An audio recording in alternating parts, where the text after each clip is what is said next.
ये बताया गया है सऊदी अरब के क्राउन प्रिंस मोहम्मद बिन सलमान से बात हुई, कतर के अमीर तमीम बिन हमद अल थानी से बात हुई, यूएई के राष्ट्रपति मोहम्मद बिन जायद अल नहयान से बात हुई। ये एक बताया गया है। और सवाल तो ये भी है सुरभि की इतनी चिंता आखिर है क्यों? क्योंकि ये फैक्ट है समीर कि ईरान के पास अब मिसाइल ड्रोन क्षमता है। ये फैक्ट है कि खाड़ी के ऊर्जा ठिकानों को वो निशाना बना सकता है और खाड़ी के क्षेत्रीय युद्ध की चपेट में आने का ही सबसे बड़ा खतरा, जहां ईरान के टारगेट पर खाड़ी देशों की ऑयल रिफाइनरी और पेट्रोकेमिकल प्लांट के साथ साथ एलएनजी टर्मिनल। इन फैक्ट्स के बीच संजय सर, एक भूमिका जो डोनाल्ड ट्रंप बनाते हैं, शक्ति आधारित शांति की जो कोशिश करते हैं, वही तो सबसे बड़ा मिसट्रस्ट का फैक्टर है।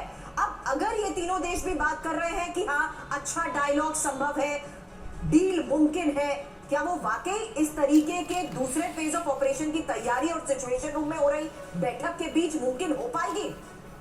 देखिए, मुझे लगता है कि डोनाल्ड ट्रंप वस्तुस्थिति को समझ रहे हैं। पहली बात कि जिस तरीके से अभी कल इन्होंने जो जलडमरू मध्य जो है हॉर्मुज जलडमरू मध्य, उसके लिए एक टॉली बनाई है ईरान ने, यानी कि उसको और पाबंद करने का ईरान का अपना इरादा है, पहली बात।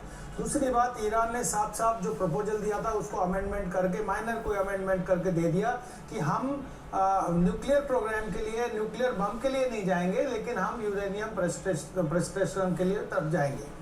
और उसमें स्टोरेज की जहां तक बात है, ट्रांसफर की बात है, मुझे नहीं लगता। पहले उन्होंने 2015 में निश्चित रूप से 12 टन के लगभग ट्रांसफर किया था रशिया को, लेकिन अब इस स्टेज पे एक्सेप्ट करेंगे नहीं करेंगे, क्योंकि जो डैमेज होना था ईरान को वो हो चुका है और ईरान इस बात को समझ रहा है और अमेरिका भी इस बात को समझ रहा है कि आप यहाँ पर बार्गेन कर सकते हैं। अब बात आती है कि क्षमता की, जहाँ तक ईरान की, देखिए उनके पास, आपने सही कहा कि उनके पास ड्रोन टेक्नोलॉजी है, उनके पास मिसाइल टेक्नोलॉजी है, और उन्होंने पास्ट में भी जो उनका पास्ट ट्रैक है उसमें जो भी अमेरिकन बेसिस हैं उस पर अटैक किया है। सऊदी अरबिया, कुवैत, कतर, इन सब कंट्रीज पे इन्होंने अटैक किया है। तो मान के चलिए कि प्रोबेबल डैमेज बराबर का होगा इन कंट्रीज में। तो मुझे लग रहा है कि ये एक नया एक तरीके का एक स्पेस देने का समय दिया है कि, और उसकी तरफ से एक बहाना है कि सऊदी अरबिया कह रहे हैं, पहले तो सऊदी अरबिया से आपने पूछा नहीं, पहले तो आप इजराइल के इशारों पे सारा काम कर रहे थे, आज आप सऊदी अरबिया से, कतर से पूछ रहे हैं,